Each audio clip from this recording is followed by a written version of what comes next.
East বেঙ্গলের যদি গোটা মরশুমটা আপনারা দেখেন, অবশ্যই খারাপ ভালো মিশিয়ে রয়েছে, খারাপটা বেশিই রয়েছে। আইএসএলের সুপার সিক্সে ইস্ট বেঙ্গল দল যেতে পারেনি, কিন্তু ইস্ট বেঙ্গল দলের যদি গোটা সিজনটা আপনারা একটু ওই কাটাছেঁড়া করেন দেখতে পাবেন ওই কাটাছেঁড়ার সমস্যাটা কিন্তু ইস্ট বেঙ্গল দলের রয়েছে। কেন বলছি, কারণ গোটা মরশুম জুড়ে একাধিক চোটাঘাত, গুরুত্বপূর্ণ ফুটবলাররা মরশুম থেকেও ছিটকে গিয়েছেন। সেটা কখনো মাদিতালাল হোক, সেটা কখনো হিজাজি মাহের হোক, ক্লেইটন সিলভা দীর্ঘদিনের জন্য বাইরে থাকছেন, দিয়ামান্তাকোস বাইরে থাকছেন, আবার ভারতীয় যে ফুটবলাররা তারাও বাইরে থাকছেন। তো এই চোট আঘাত নিয়েই চলতে হয়েছে এই দলটাকে। এবং কেন এই চোট আঘাতের কথা বলে আমরা শুরু করলাম, और ये धोनी की हुई जी गजब ग्रिप कैसे SRMB TMT बार की विन ग्रिप टेक्नोलॉजी सीमेंट के साथ बनाए मजबूत पकड़। Grip is important. নমস্কার দর্শক বন্ধুরা, এসআরএম বাংলায় আপনাদের সকলকে স্বাগত।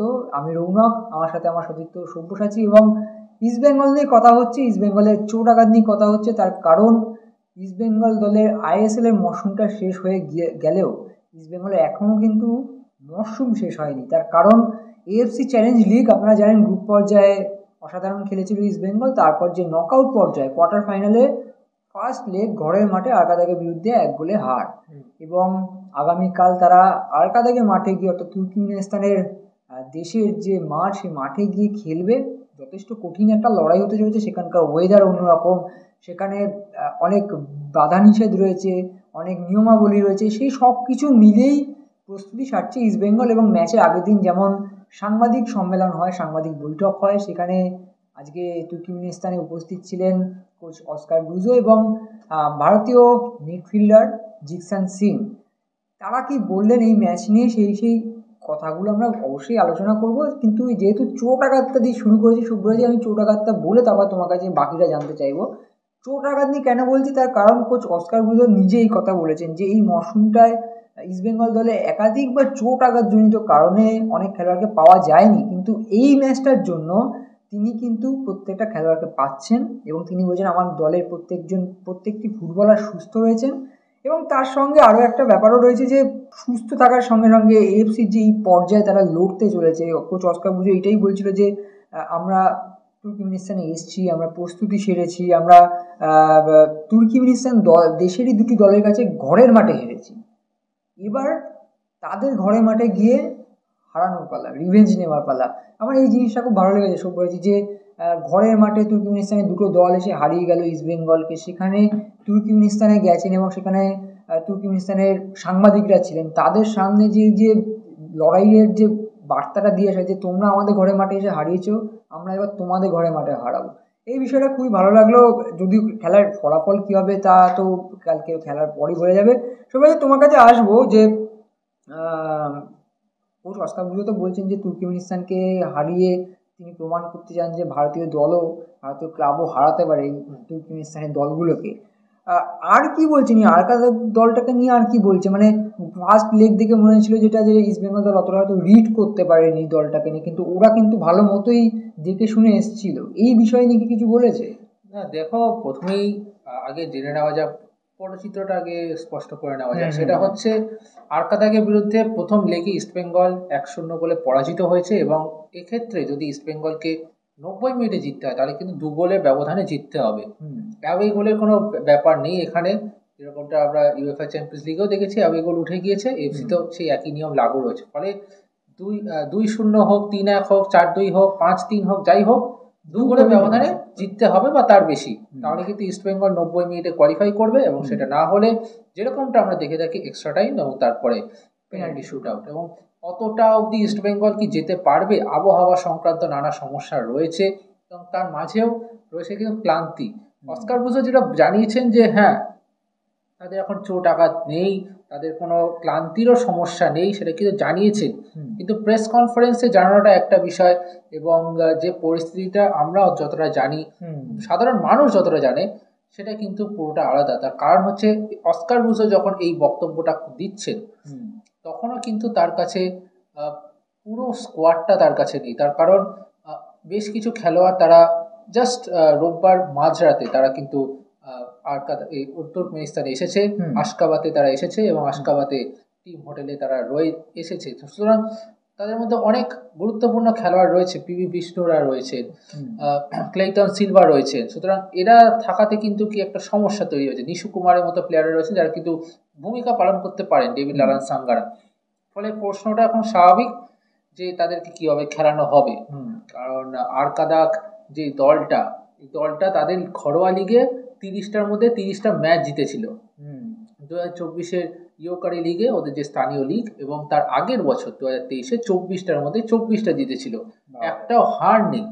সুতরাং এইটা নিয়ে সোশ্যাল মিডিয়ায় মানে আমাদের ভারতীয় ফুটবল মহলে অনেকে বলছে যে এটা একটা কমিটির টিম। এমনও মজার মজার কিছু কথা উঠেছে যে এরকম হচ্ছে যে অপোনেন্টকে গোল করতে হচ্ছে, হঠাৎ করে স্টেডিয়ামের লাইট নিভিয়ে দিল, এইরকম একটা ব্যাপার। তো এটা হয়তো মজার ছলেই অনেক সময় বলা হয়, কিন্তু এই দলটা কিরকম দল, নিজেদের ঘরের মাঠে কতটা কিরকম শক্তিশালী সেটা কিন্তু একটা প্রমাণিত। এখন মুশকিল হচ্ছে কি, এই আরকাদাকটার বিষয়ে খুব একটা বেশি ইনফরমেশন নেই। তার কারণ হচ্ছে যে মাঠটা ইস্টবেঙ্গল গতকাল অনুশীলন করেছে সেটা কিন্তু আরকাদাকের মাঠ নয়, যে মাঠে খেলা হবে। তারা কিন্তু প্র্যাকটিস করেছে আলটি নাসিরের মাঠে, এবং যে মাঠের ছবিগুলো দেখা গিয়েছে একেবারে এবড়ো খেবড়ো মাঠ। আমাদের, আমি খুব ভুল না করি, আমাদের যে গীতাঞ্জলি স্টেডিয়াম, এই কি বলে যে শপিং মলটা রয়েছে অ্যাক্রোপলিসের পাশে গীতাঞ্জলি স্টেডিয়াম, সেই মাঠটা যেরকম অবস্থা অনেকটা ওই রকম মাঠে তাদেরকে প্র্যাকটিস করতে হয়েছে। এবং আরকাদাকের স্টেডিয়াম এখন অব্দি উদ্বোধন হয়নি, এই ম্যাচটা দিয়ে তার উদ্বোধন হবে। তার আগে অব্দি যা তাদের যে ম্যাচগুলো সেগুলো তারা বাইরের দেশে খেলছিল, যেগুলো AFC চ্যালেঞ্জ লিগে যে তাদের ঘরের যে ম্যাচ, ঐতিহাসিক ম্যাচ, কিন্তু এটা একটা গুরুত্বপূর্ণ ম্যাচ। সুতরাং এই ম্যাচটা নিয়ে একটা হাইপ রয়েছে ইস্টবেঙ্গলকে নিয়ে। তো এখন মাঠ তাদের কাছে অচেনা, পরিবেশ তাদের কাছে অচেনা, দলটাও এক প্রকার অচেনা, যদিও মাত্র একটা ম্যাচ খেলেছে এবং সেখানে একটা গোল করেই আরকাদাক লিটারালি শাটার ডাউন করে দিয়েছিল। এখন মুশকিল হচ্ছে আরকাদাককে নিয়ে কি বলছেন, কারণ অস্কার ব্রুজো তিনি সাংবাদিক বৈঠকে আরকাদাক দলটাকে নিয়ে তিনি কিন্তু জানিয়েছেন যে প্রথম লেগে তারা খেলেছে এবং সে তার আগে কিন্তু কোনো সেরকম তথ্য জোগাড় করতে পারেনি। যতটুকু তারা ডিটেলস ইনফরমেশন পেয়েছে সেটা হচ্ছে AFC চ্যালেঞ্জ লিগে তারা যে ম্যাচগুলো খেলেছে সেইটা দিয়ে। এবং আরেকটা বিষয় হচ্ছে তাদের লিগ শেষ হয়ে গিয়েছিল গত নভেম্বর মাসে, সুতরাং সেটা একটা খুব সমস্যা। এবং AFC চ্যালেঞ্জ লিগ দিয়ে তাদের এই নতুন মরশুমটা শুরু হয়েছে, যেহেতু তাদের আর কোনো কাপ হয় কিন্তু সেটা অনেক পরে হয়, কাপ বা লিগ সেগুলো অনেক পরে হয়। এবং তিনি এটাও মনে করছেন যে ম্যাচটা কিন্তু যথেষ্ট ফিজিক্যাল হবে। আমরা যারা যুবভারতে ছিলাম তারা কিন্তু আমরা দেখেছি আরকাদাকের ফুটবলারদের ফিজিক্যালিটির সামনে ইস্টবেঙ্গলের ফুটবলাররা কিন্তু বারবার বিট হচ্ছিল। বিশেষ করে আমাদের যে দীর্ঘদেহী ফরওয়ার্ড তিয়ামাত তাপস এবং রাফায়েল মেসি বৌলি, তারাও কিন্তু সেভাবে পেরে উঠছিল না। সুতরাং এইটা কিন্তু বুঝতে হবে যে লড়াইটা কিন্তু খুব কঠিন হবে। এবং অস্কার ব্রুজো তিনি কিন্তু জানেন যে এই ফিজিক্যাল লড়াইয়ের মধ্যে কি হবে, ম্যাচটাকে জিততে হবে, জেতাটা কিন্তু ইম্পর্টেন্ট। যেটা আগের দিন প্রেস কনফারেন্সে অস্কার ব্রুজো জানিয়েছিলেন যে আমাদের কাছে জেতা ছাড়া কোনো উপায়, সুতরাং অ্যাটাকিং ফুটবল খেলতে হবে। কিন্তু এখন প্রশ্ন হলো যে দলটা নিজেদের ঘরের মাঠে নিজেদের দেশে একটা ম্যাচ হারেনি, ইস্টবেঙ্গল কি পারবে সেটা করতে? কারণ শুধুমাত্র ফুটবলগত দিক থেকে আমি যদি আলোচনা করি তাহলে খুব ভুল হবে। আমরা গত দুদিন ধরে যে পরিস্থিতির বিষয়টা আমরা দেখে আসছি, আমরা একটা আলোচনার সভাও আমরা শো করেছিলাম বিষয়টা নিয়ে, যে তুর্কমেনিস্তান যে অসুবিধার সম্মুখীন হতে হচ্ছে ইস্টবেঙ্গলকে, সেখানে দাঁড়িয়ে এটা একটা কি বলতো আয়োজক যারা দেশ হয় তারা প্রতিপক্ষের উপর চাপ সৃষ্টি করে এবং সেটা আয়োজকদের তরফ থেকে হচ্ছে, এটা খুব হতাশাজনক।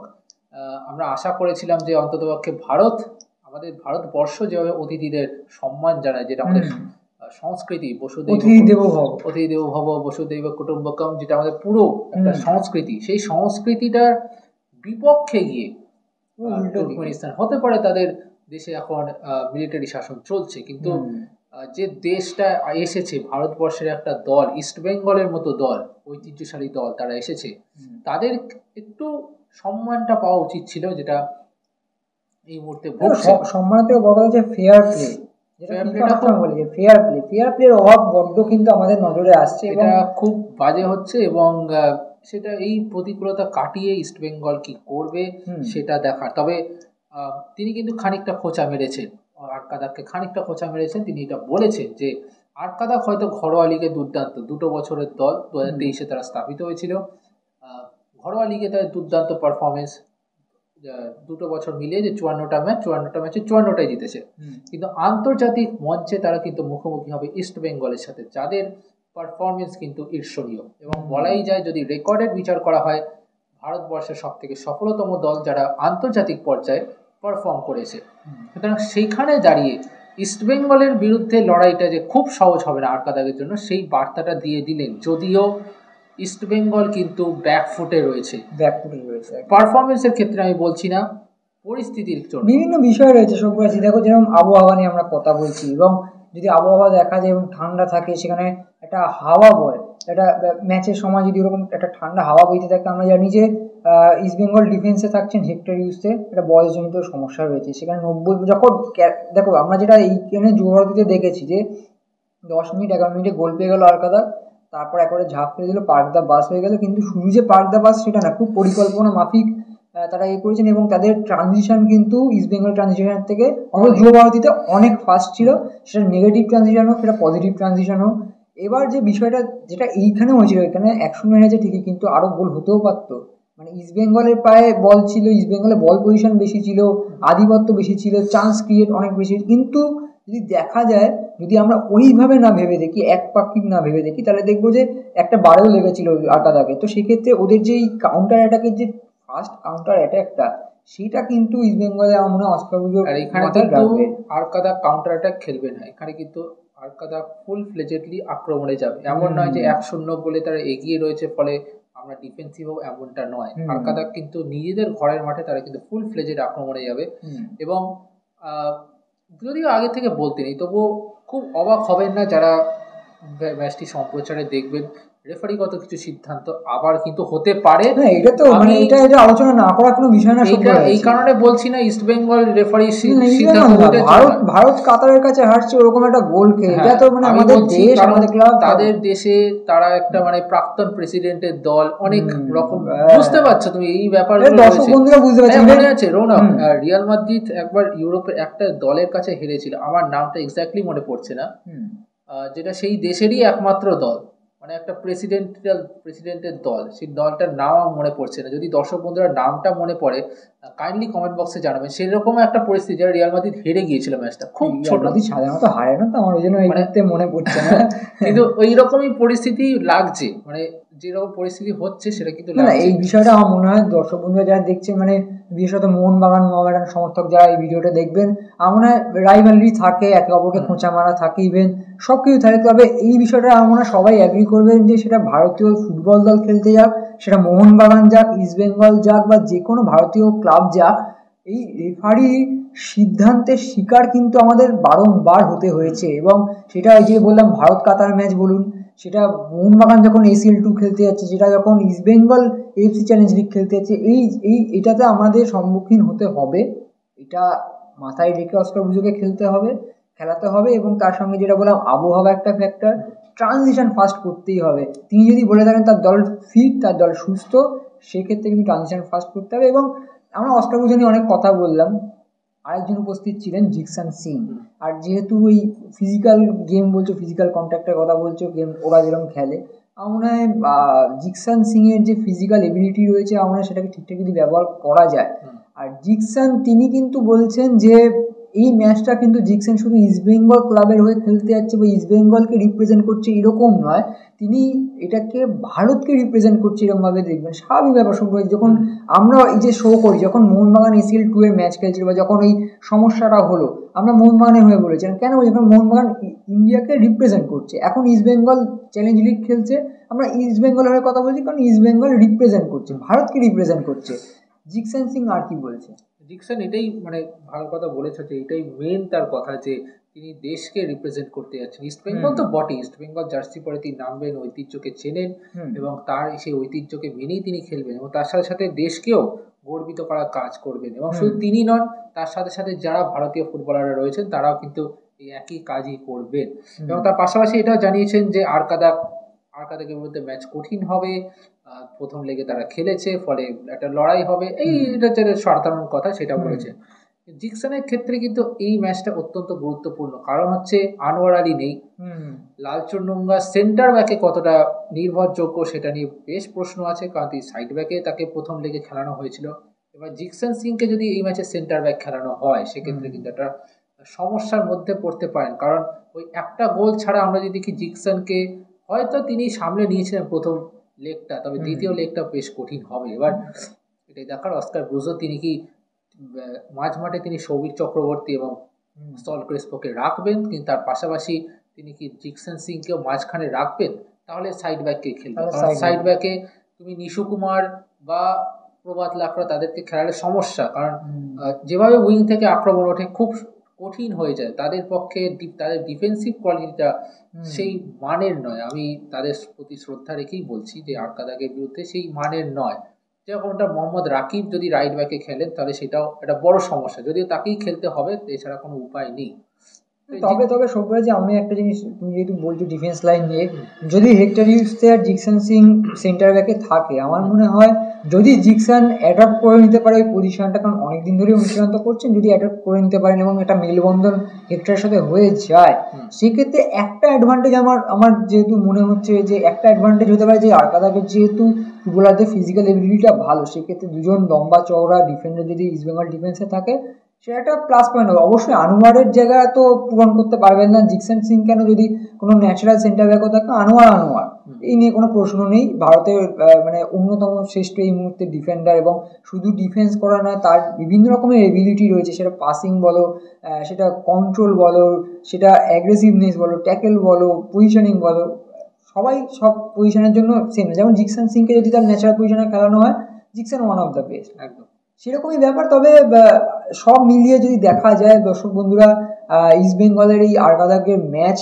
আমার একটা জিনিস মনে পড়ছে সবাই, তুমি যখন কথা বলছি যে অস্কার ব্রুজো কী বলেছেন, আমি আর অরিত্র আরকাদাগের এই ম্যাচটার পর যে এক্সট্রা টকটা করেছিলাম সেখানে আমাদের থাম্বনেলও ছিল, এবং আমি বারবারও বলছিলাম যে ওই হোম ম্যাচটা যেন ইস্টবেঙ্গল সেই চ্যালেঞ্জটা জানাতে কোথাও গিয়ে যেন ভুলে গেছে, যে চ্যালেঞ্জ, লিগের চ্যালেঞ্জটা। কিন্তু এখন যে পরিস্থিতির সৃষ্টি হয়েছে, এবং যেহেতু আমার মনে হচ্ছে যেহেতু এই বারবার মানে বাধার সম্মুখীন হচ্ছে, বিভিন্ন রকমের প্রবলেমে ফেলা হচ্ছে ইস্টবেঙ্গল দলকে ওই দেশে গিয়ে, এত রকম বাধা আসতে থাকলে না একটা দলের মানে মানসিকতা খুব স্পষ্ট দৃঢ় হয়ে যায়, খুব ফোকাসড হয়ে যায় একটা দল। এবং অস্কারের কথাতেও কিন্তু সেটা বেরিয়ে আসে যে যাই হোক রেজাল্ট, চ্যালেঞ্জটা জানাবো। সেই চ্যালেঞ্জটা কতটা জানাতে পারবেন অস্কার ব্রুজো সেটা তো আমরা জানতে পারবো খুব শীঘ্রই। কিন্তু অস্কার ব্রুজো জিকসন সিংয়ের এই সাংবাদিক বৈঠকে তাদের যে কথা, সেই কথা শুনে আপনাদের কি মনে হচ্ছে কমেন্ট বক্সে জানান। প্লেইং 11 কেমন হওয়া উচিত সেটাও জানান। অ্যাগ্রেসিভ ফুটবল খেলা উচিত নাকি একটু দেখে নিয়ে তারপর খেলা উচিত সেটাও জানাবেন। এবং আপনারাও কি মনে করেন, যেটা সুপ্রজি বলছিল যে বিভিন্ন রকম মিম দেখা যাচ্ছিল যে লাইট অফ করে দেওয়া কিংবা বিভিন্ন রকম জিনিস হয়, সেটা কি হওয়ার কোনো সম্ভাবনা রয়েছে? সব মিলিয়ে আপনাদের মতামত আমাদের কাছে অত্যন্ত গুরুত্বপূর্ণ। কমেন্ট করবেন এবং ভিডিওটি ভালো লাগলে লাইক করুন, শেয়ার করুন এবং বন্ধুদেরকে জানান আজ অস্কার ব্রুজো কি বললেন, এবং এভাবে আমাদের পাশে থাকুন। অসংখ্য ধন্যবাদ, নমস্কার। Extra time.